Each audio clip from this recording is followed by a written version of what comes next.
Welcome, beautiful people. It's your host, Demasha K, with the Zipmouth Motivation Show. So, first, I don't know what's going on, people, but there is some technical difficulties in the world today. I don't know what's happening. I don't know what's going on. I got technical eye difficulties. I got technical computer difficulties. It's just technical today. So, but that doesn't matter. In the midst of all of that, I have a guest. And I'm always excited when I have a guest. And you know why? Because I don't have to sit here for an hour and talk to myself, which I don't mind doing, but it's always good when you can talk to somebody else and you can learn something new. So I'm going to bring my guest up, and everybody's going to be nice to my guest, and everybody's going to interact. And guess what? When my guest leaves her information, people are going to reach out because that's what we do on the Zipmouth Motivation Show. So I appreciate you all, and I also appreciate my guests. And I'm about to bring my guest up right now. And as I say all the time, I'm not going to tell my guest his business. So I'm going to allow my guest to introduce herself. Hello, lovely. How you doing today? Hi, Demasha. Thank you so much for having me. It's a pleasure to be here with you and your guests to talk about wholehearted living, being bold and courageous, and embracing this really wonderful life we get to live, technical difficulties and all. Absolutely, absolutely. Technical difficulties, eye difficulties, everything. How can you tell the people what your name is, where you're from?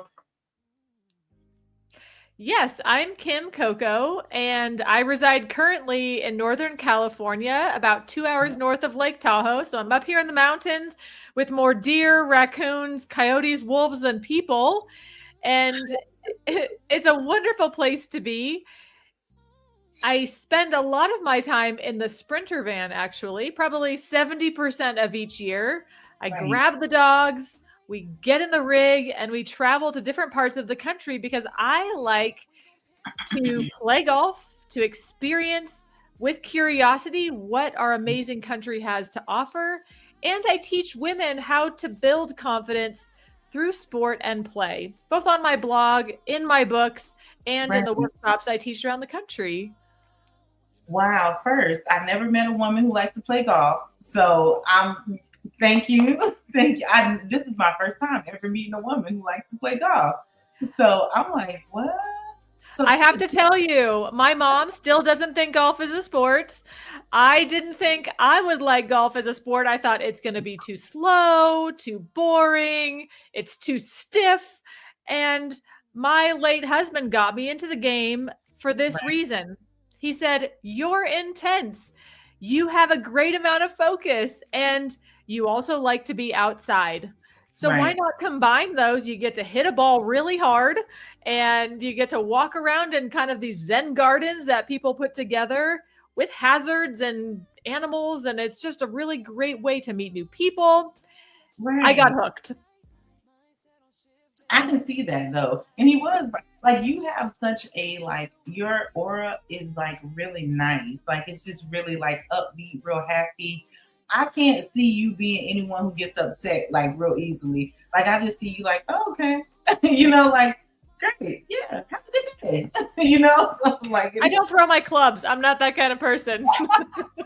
Good. Good. So tell me, Kim, though, what made you decide I'm gonna help women build confidence? What made you decide that? Can I take you back in time? You can. You can take me back as far as you need to. Let's go back to when I was in college. I was studying sports kinesiology, which is really just a fancy way of understanding how the body moves. Right. I wanted to be able to be healthy and strong for a lot of my life, as long as I possibly could. Right. And at the same time, I found myself really stressed, very anxious. I couldn't turn off the voice in my head. And that voice wasn't nice a lot of the time. It was controlling and persecuting and pretty upset given the childhood I went through, losing my dad at a young age, not understanding where I fit in the world. So here I am with this really strong, healthy body and a mind and emotional landscape that felt out of control. Absolutely. Absolutely. So at that time, I had a friend say, "Girl, why don't you come do yoga?" And I thought, kind of like golf, you got to be kidding me. That's slow. It's boring. No. I Right. actually tried and I thought it was too slow for me. And she said, "No, no, no. Come to my studio." I think having an open mind is essential in life, building Absolutely. confidence and for success in general. So I thought, okay, I'm going to give it another go. I got my you know what kicked by people 3 decades older than me. They were standing on their head, feet behind their head. They were doing all sorts of crazy stuff. And I thought, okay, I was challenged physically. I was able to be in the present moment, a little more with myself, and encouraged to find a sense of peace in the discomfort, whereas I had Absolutely. wanted to run from it before. What I liked about yoga was it gave me a framework to show up, to challenge myself, but to Right. also rewire that mindset, to understand what was going on in my head, how to release the emotions that weren't serving me, and be able to come from a more holistic approach to my well being. Right. Right. Right. I love that. I love that. So, okay, you said play is the recipe for confidence, focus, and purpose, right? Most of Yes. adults don't even know how to play. They never learned how to play. So, what made you realize that this is the truth? Oh, play is so wonderful. I have a story for you. So, if I fast forwarded back from yoga to then learning golf with Steve, because he said, "You're going to like this game," Right. it's intense, right? It is focused. People take it very seriously, Right. yet it's a game. And this element of play, we'll dissect it a little bit, but let me give you the backstory first. So play was something that it's lighthearted, it's spontaneous, it does have a structure. In golf, there's an objective. You want to get to the hole each time in as few strokes as possible, and you want to win. Likely you want to compete. And it's not necessarily with anybody else, it's with yourself. It's fun to win a tournament, but yet it's you and the ball. That's it. Right. So this play element is us being immersed in the moment. It has that element of spontaneity. It's connected, and when we find that flow, which I equate to finding a sense of enlightenment that they talk about on the yoga mat. You could find it cooking or doing poetry or painting Right. or any activity that really sucks you in to where you can tune out distractions. So that Right. idea of flow and being present, there's that the playfulness is really a gift. And as you mentioned moments ago, maybe we didn't learn how to play. Right. I think if you watch the young kids, they'll do it until it gets trained out of them. So many of us, we just need to relearn that. Absolutely. I think that is so true because I have two sons. And so being a single mom, I had to kind of like teach them how to play, because like you teach your kids different things, but I was outside running with them with the footballs, running with basketball, And like doing so many different things. But I think that's what got them to love different sports and even playing with music. I have one child who likes music, one who really likes sports, one who likes basketball, one who likes football. So, but just playing, I think, open that up. as you say that, that's really interesting. It sparks an idea. Play and games are different levels. That innate play where they can go pick up a rock or throw a stick for the dog or find a pan in the kitchen and want to take a spoon and make it into a drum. That Right, curious right, element is there. And then we take that creativity we all have within us and put it into more structure, like a sport, like football or basketball or golf. And we start to use those more specific frameworks to refine our skills and to right. become better. And those can be really wonderful avenues to not only train our physical coordination and the awareness we have of our body, but how to use our mind to pay attention to what matters in the moment, whether that's in the sport or in our everyday lives. Absolutely. Absolutely. I think that was the best explanation of it. So like one of the best I've heard, because that is true. We got to bring it all together. And I like the way that I'm not gonna even say like I don't even know the right words for it, but the explanations that you give and the way you talk about it, it makes me like, okay, yeah, I want to do it. Like I really want to do this. I don't know what we're gonna because I couldn't imagine like I said, this is my first time meeting a woman who says golf is her favorite sport. Now I consider golf a sport because I know a lot of men who play golf and they love it. Like this is their thing to do. They get up and they get dressed up in these nice outfits. I don't understand that part, but they do it, like they do it on a regular basis. What did what was there moments where you felt like you could either break or rebuild during like finding this confidence or learning that play was it? Because I know you lost your husband in 2023, and I'm sorry to hear that. And I'm pretty sure that's still fresh. That wasn't that long ago. How did that moment shift who you were? Did you want to give up on golf, or were you like, this is something that we did together? How did you feel? That's a great question.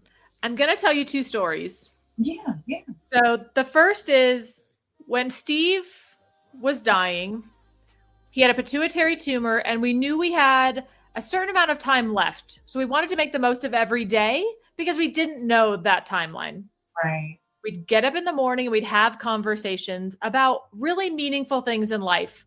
For example, he told stories of his life, which became the book, Miracle on the Mountainside. I have 3 more books over here in 2-inch binders ready to be written. We talked about grief and loss, what that looks like. And he Right. said, girl, you're going to need some structure when I'm gone, because he knows I'm spontaneous and I like to be free and I like no schedule. And he said that having somebody or something to show up for will help keep you grounded. It will Right. help you rely on other people so you don't feel alone. Right. And it's going to offer a framework to start over. Okay. And I took his words to heart. It could have been volunteering. It could have been, I have animals. They help me get up every day. Right. And yet I had the awareness back in 2022. Why wouldn't I use golf as my structure? It gets me outside. It gets me with people. Even if I don't like them, it's only for 4 hours. I get Mhm. to pay attention to something else other than maybe missing him. Oh, And the game had a micro structure to it. I couldn't divert from the rules. I could, but people wouldn't want to play with me. right. So I thought, okay, I'm going to list 100 new courses that I'm going to go play. I picked new because I didn't want to trigger any emotional landmines. I didn't want to Right. go to places that might make me sad. And I thought, that's okay. We'll make an adventure of it. Right. And I made that list back then in the summer, and I tucked it away in my office drawer because I knew, as much as that adventure sounded zesty, it was going Mhm. to come at a cost of losing Steve. So I Mhm. really hoped I wouldn't have to look at it. Right. Right. Fast forward 2 weeks after Steve made his transition, my family was out here on the West Coast, and my brother-in-law said, let's go golf. And I thought, cool, I could start my adventure. That sounds fun. Right. It was hard. It was sad. I wish Steve was in the golf cart with me instead of my brother-in-law. Right. I golfed 2 weeks later because I'm not a quitter. I thought, I'm going to try again. I went by Right. myself this time because the twosome I was paired with wanted to tee off early. No big deal. I'll blast my music. I'll make a day of it.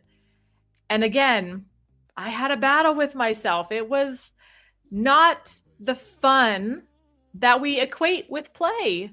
Right. And so I kept my clubs in the van, but I left them there. And it took Mhm. another 9 months for me to pull them out again because friends finally said, would you come play with us? We're planning a trip. It's an hour south. There's some really fun places to play. We're going to go to dinner. Join us. Right. And I think part of the confidence you're speaking to is this willingness to keep showing up. Right. It's the willingness to step into the unknown. I Right. had anxiety about doing this. I was uncertain about what the weekend would hold. Right. And I was willing to fail. I was willing to have it be sad again. I didn't know what to expect. I thought, let's give it a shot. And my game was rusty, mind you, at this point. It was bad. Wasn't the same, right? Okay. I can still play, but I like to play well. Playing well is fun. The confidence to say, I'm going to show up. I Right. don't exactly know the outcome. I expect the best, and we'll see what happens. And I ended up meeting some friends that got me back into the game, that sparked new interest, that introduced me to new courses. Right. And it really started to light a fire in me again to say, I could do this. I could make this happen. And it didn't happen right away, which again is part of building confidence. Let's do it incrementally. Let's let the pieces come together. Be ready to be ready to be ready. And it took until February of 2025 for me to say, okay, yes, let's do this. And really commit my time and energy and attention to this goal I had for myself and to rebuild in a way that brought me joy without a sense of guilt attached to it. I love how you just said rebuild in increments because I think that is very important. Attachment to confidence is that like people think that, like I'm gonna hire Miss Kym Coco to work with me. And then after that first session, I'm gonna be confident to say what I need to say or do what I need to do. And that's not true because confidence is built in increments. And sometimes it's built in those tiny little things like, okay, you went, you were like, I don't think so. Put the clubs back in the car. 2 weeks later, you go again. Yeah, I don't think so. And then here we go, put it back again. And then 9 months later, you go again. And then, I think so, but I'm not 100% sure. But guess what? I met some people and they're going to get me there. You know what I'm saying? So it's kind of like, like a client base. I don't know about Miss Kym, but I'll go to a discovery call. And then, whoa, she made me feel good. I like that. Like, I don't know, but let me see. She said she got open sessions. Okay, let me go to a session. And whoa, it's just like that. That's how it goes. And I think that's a beautiful thing that you tie those in together. How does play actually build confidence for someone who feels lost right now? I think play is a wonderful way because there's no set outcome. When you Right. watch kids play, it's in the moment. It morphs, it changes, Hmm. they collaborate. It's so immersive and sustaining just for the sheer pleasure of doing the activity. You Right. don't think about what's down the road. And I think many times, let's say grief, it's expecting something different. If we're stuck in any other way, many times, or we're getting our own way, or we make things harder for ourselves sometimes because we're expecting a perfection. We're expecting to do better than we are right now. Right. And if we incorporate play into whatever it is we're doing, then the likelihood that we can detach from whatever is to result from the activity, Right. we can keep a lightheartedness with ourselves, which actually brings me to my second story. I'm going to circle back if you don't mind, because this might help. Completely fine. Yeah. When I was in Oregon last year,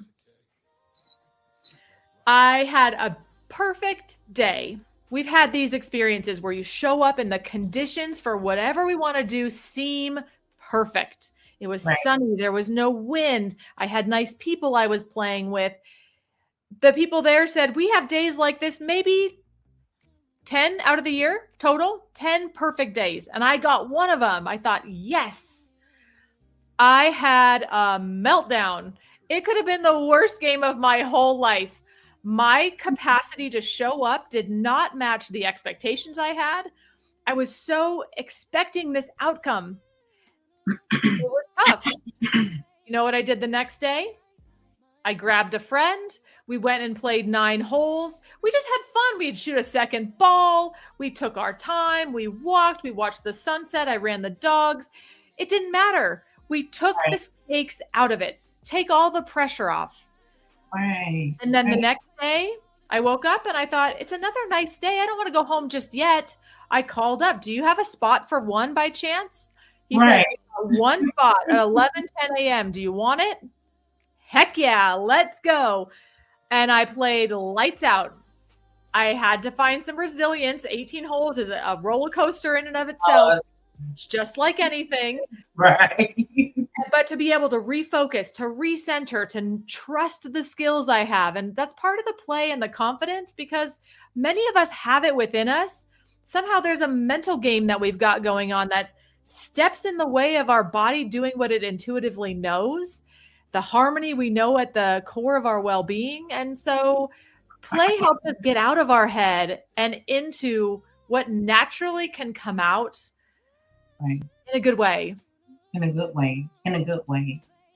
Do you believe, or how do you balance honoring your husband while you are choosing yourself? That's such a wonderful question. I think we can choose ourselves and choose to love others. I don't think it has to be either or. I believe we are liquid love looking for places to flow. I love that. And it's interesting that when Steve was ill, I had a harder time thinking about my life after him.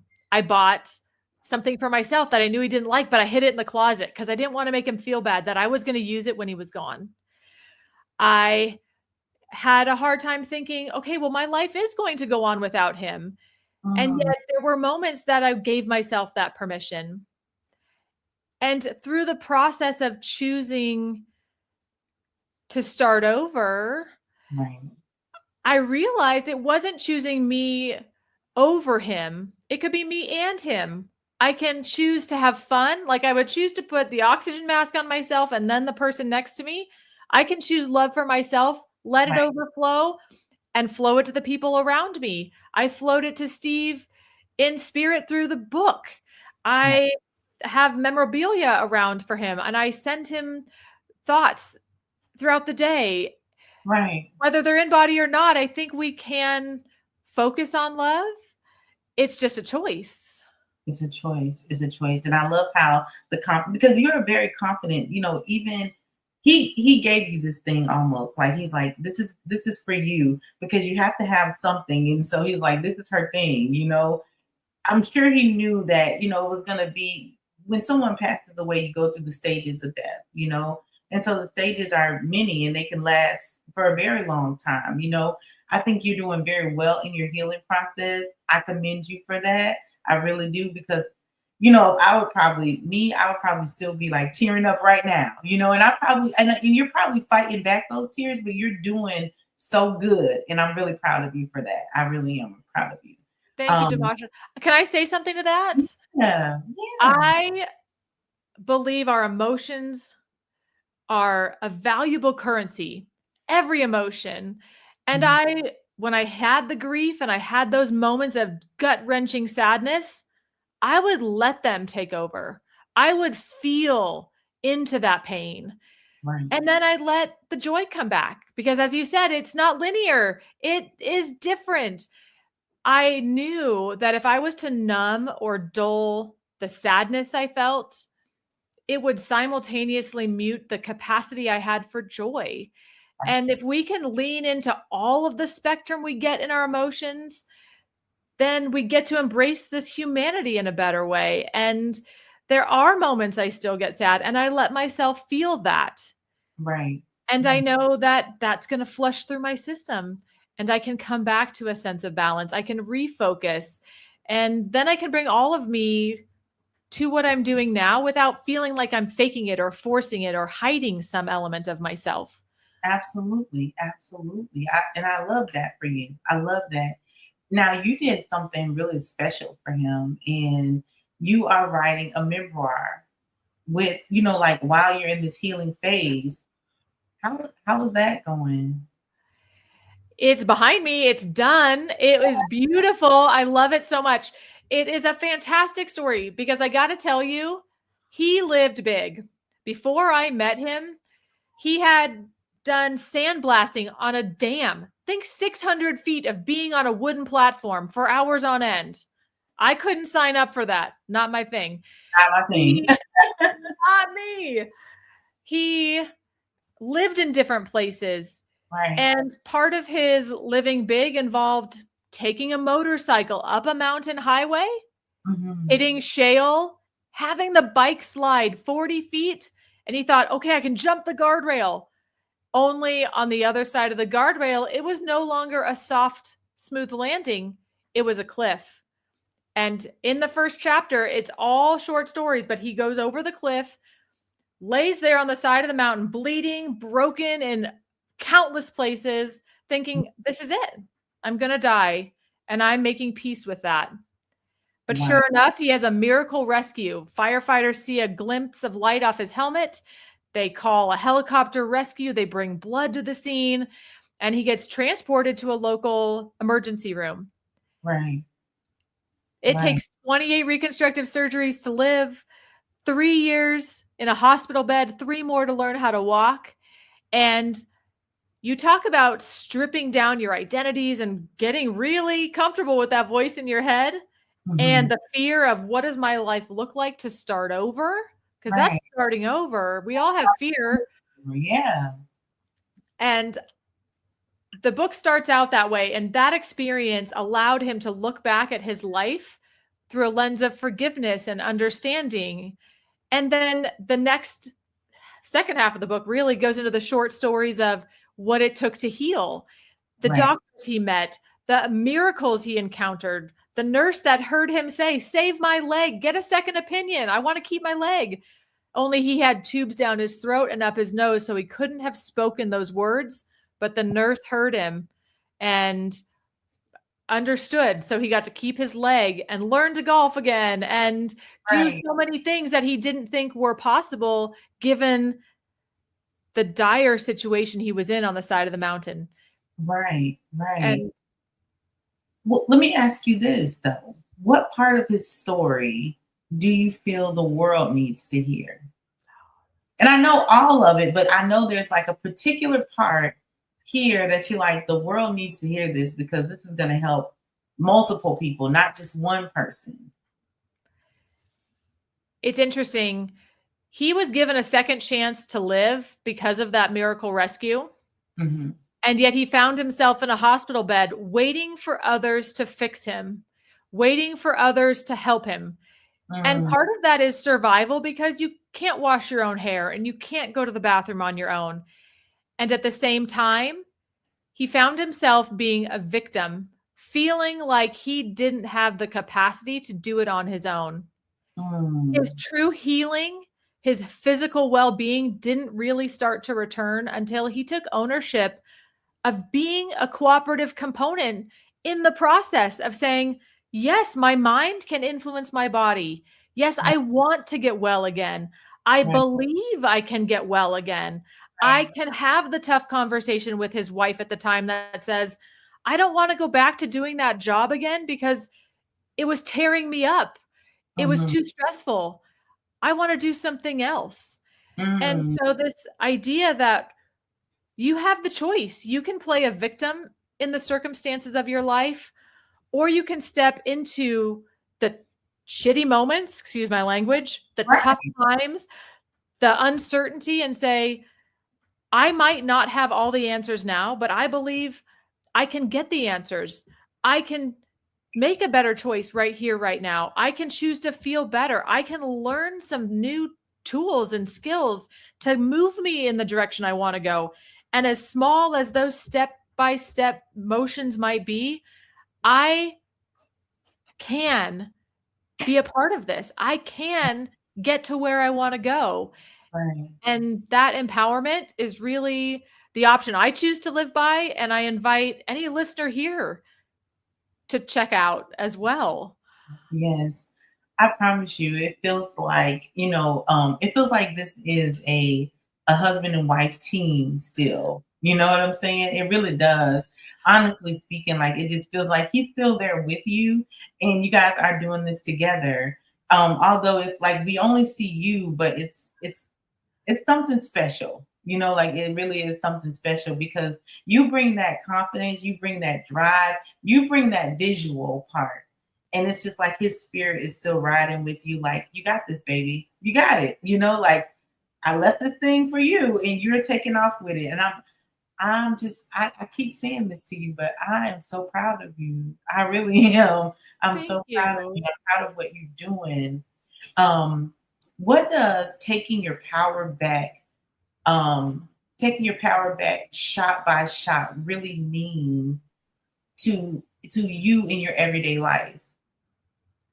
So on the golf course, that's the reference, shot by shot. You are standing over a golf ball. It's a different sport than, say, basketball or football, where you get to be reactive in the moment. And we're so instinctual that it's almost easier to do that than look at a stationary object, trust your skills, and know you can execute what you intend. Right, So, right, shot by shot is building a sense of trust that I've got some great skills. I've got the resources within. And when I don't, I can get help. absolutely. And the shot by shot in our life to me is more about our attention. Hmm. Every moment, like in this conversation, I can choose to be here or I can be distracted by my dog who wants dinner in the other room. I can be here listening or I can be worried about the storm outside. I could Right, be here focusing on the great quality of a discussion we're having, right, or. And absolutely. we get that in our life. It's hard, if not impossible, to do both at once. I can't hit a golf ball if I'm thinking about something else. And we get Mhm. to choose, what are we doing? Shot by shot, thought by thought, choice by choice. Where are Right, we directing that attention? It's a momentary decision. And if you don't like where you're at this moment, you get the opportunity to shift. That's our empowerment. right. That's a great empowerment. Like you said, shot by shot or thought by thought. How do you want to do it? But if you do it that way, it's a lot easier because you can focus more on what the goal is. If someone listening feels stuck, broken, or lost, what is one small way they can start to play again?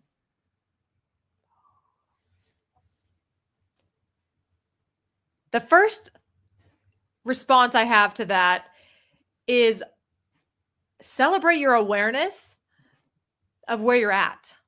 The Mm, fact that you can step out of the emotion already puts you back in control. So right, that's one, celebrate the win.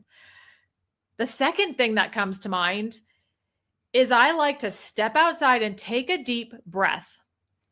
One, we get to breathe automatically, and we have, again, I'm going to use the word power to shift the breath to help us right, to calm down, to expand. Take a smile with that breath because you right, didn't really have to try that hard to do it. right, absolutely. And I also like when you step outside, if you watch squirrels running around a tree, it's kind of funny. If you watch nature, like a bird fly by, or you watch the clouds, there is this harmony around us. And we get so caught up in our fast paced life, which also can be very fun, Absolutely. many times stressful, but it can be fun. The background of that harmony gets overlooked. And I think play has that organic sense of beauty in it. And if we can just look outside and find an element of beauty that we didn't have to force into being, I didn't have to make the sunrise. Did you? No, good No, thing I didn't though. I Right? know. It wouldn't And be I'm as pretty as it is. so there are things we can step out of ourselves to appreciate, and then you get to celebrate, okay, not only did I notice where I was at, I shifted my attention, another reason to celebrate. And then in that pause that you've taken, notice what new thought comes in. Right, It's the opportunity to be different. It doesn't have to be a monumental shift, but maybe it's just a new idea. Maybe you take a walk. Maybe it's just the pause you needed to look at a situation through a new lens. These are Mm, big wins that are very small and that might not be noticeable to anybody else, but that's where the magic happens. right, right. That is definitely where the magic happens. And I guess that kind of hit home a little bit because sometimes, even though the small wins and nobody gets to see those, they don't know that they're small wins, but you do. And so that is the most important thing is that a win is a win in my book. Whether it's a small win, a tiny win, a little centimeter of a win, it's still a win. It's a win. How can someone reconnect with themselves after losing someone they love deeply? The first is the realization that there's going to be an element of deconstruction. Hmm.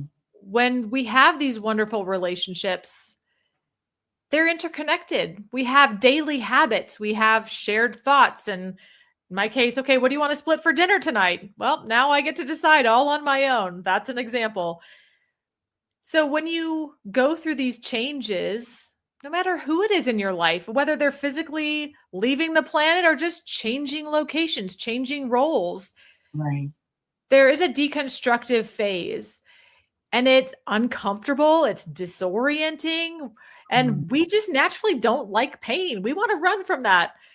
So if we can acknowledge that phase, take things apart, let it be messy, that helps because if you try to recreate yourself for too soon, it seems it's like trying to put one more thing in that closet that's way too crammed. right. It's Right. important to create the space for the new to arrive. And maybe it's kind of like a rule I have in my van: one in, one out. I don't want to create that thing so it's so packed and heavy. One in, one out. And so maybe we reverse that for this deconstructive phase. Maybe it's one out and then maybe one in. Or maybe you take a whole bunch out and put things back in one at a time. Absolutely. We're changing constantly. The person you and I are going to be tomorrow is going to be different than who we are today. And I can't predict what that's going to be like. So Right. I think it's really great as we start to discover ourselves in this new way. Let it be organic and allow the space to be there Right. before you try to figure it all out.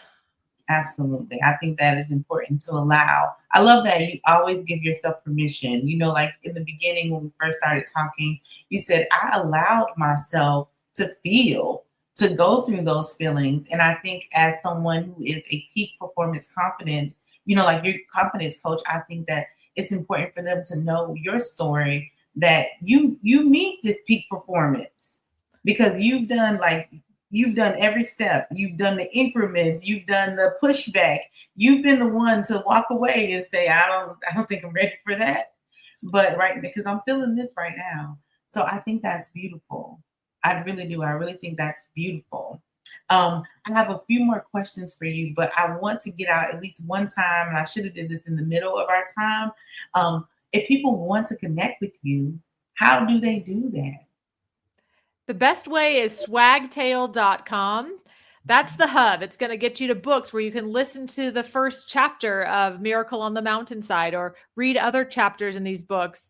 You can find my social links or read a bunch of different resources on how to understand our mind, how to find balance, how to use the breath in a lot of different ways to find a state of calm under duress.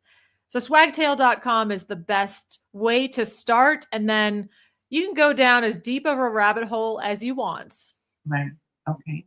And I'm sure people are going to go down because just you said that you can find like a little bit of the book. So I'm pretty sure it's a clip that is going to pull you in to like, listen, I need you to understand this is what happened. Um, if your husband could see you now on this journey, right? What do you think he would say? You go, girl. That's, I believe that.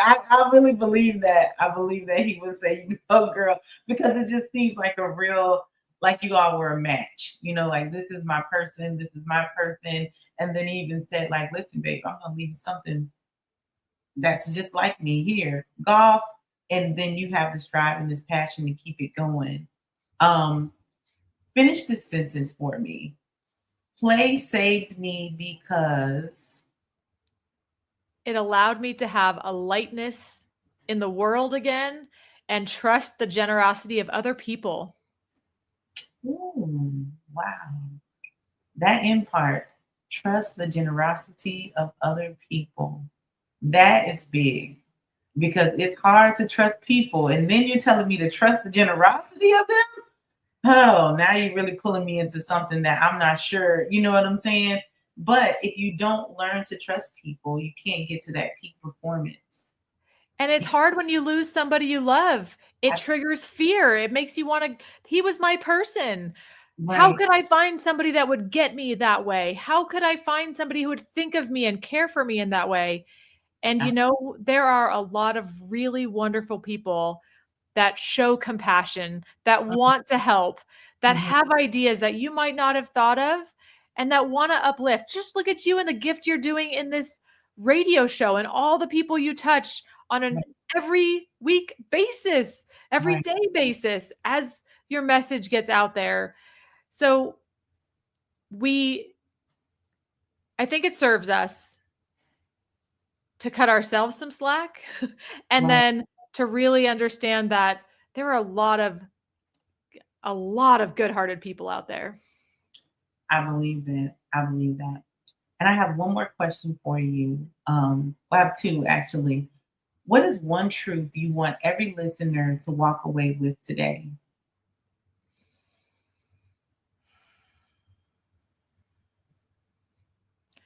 You are a unique and beautiful person, and the Mhm. world is blessed by your presence.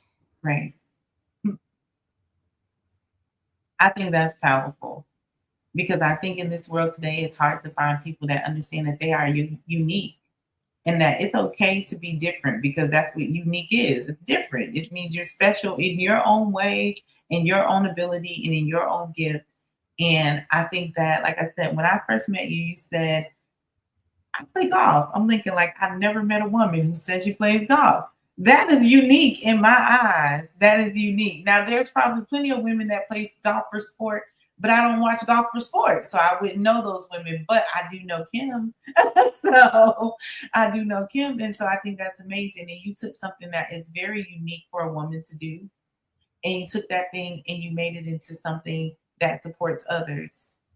And not only did you take that thing and you made it into something that supports others, but you went and you took that thing a little further. You honored someone you lost in love with it. And so for that, Kym, I appreciate you for being on the Zipmouth Motivation Show. And I appreciate you sharing your stuff with you and just sharing out into the world parts of him and parts of you, and then parts of what you do. And just one moment of truth, right? This is my last question. One moment of truth. What's one uncomfortable truth about healing people avoid? What is one uncomfortable truth that people avoid Yes, about healing. about healing? Mhm. Healing is that restoration of harmony, let's say. And you know what? It's not like a college degree that once you have it, it's yours forevermore. Mm, Life happens.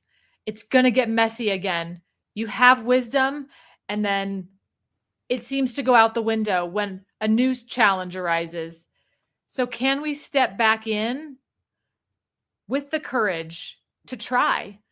I know mm, Yoda says, do or do not, there is no try. And yet, confidence and building confidence requires us to keep showing up, right. to learn, to fail, to learn again. And so, this element of healing and finding healing isn't a one and done deal. It's an ongoing process, which is why I embody all the things I teach my clients. It's an ongoing process, and I think what we often overlook is the practices are simple, yet they are ongoing. Absolutely. Absolutely. I love that. Now, I was going to tell you to leave them with something special, but that right there was just special. We're going to leave them with this whole interview for me has been a wonderful moment. And what peak, I know what peak performance is, but I think that you really display to others, like, you can do this. Let me help you. You can do this. This is doable. Let me show you. I've given you my story. I put everything out there on the table for you to see. Like, let me show you how to play, but get to that peak performance, and I'll coach you through it. I love that for you, Kym. I do. I love that for you. Do you have anything that we did not ask you question that I did not ask you question about, but you want to share? Well, thank you so much for having me. I think we have so many nuggets that every listener can go back and digest. Again, Mhm. it's ongoing. Unravel it, check it out, test it out. See how these principles apply to different areas of your life, your relationships, your business, the things you're learning, the things you already know well. This is an evolutionary game. We are constantly in motion. So celebrate that motion and have fun with it as best you can. Thank you. And thank you, Kym. Thank you, everyone, for tuning in to the Zipmouth Motivation Show.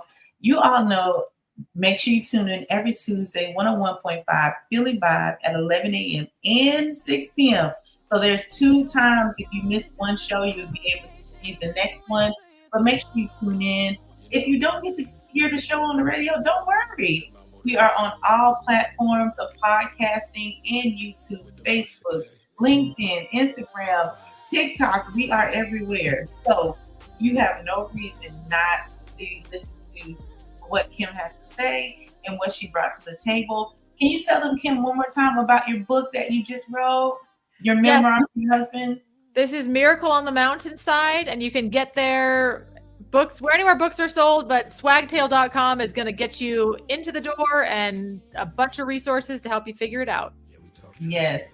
Again, thank you all and good night.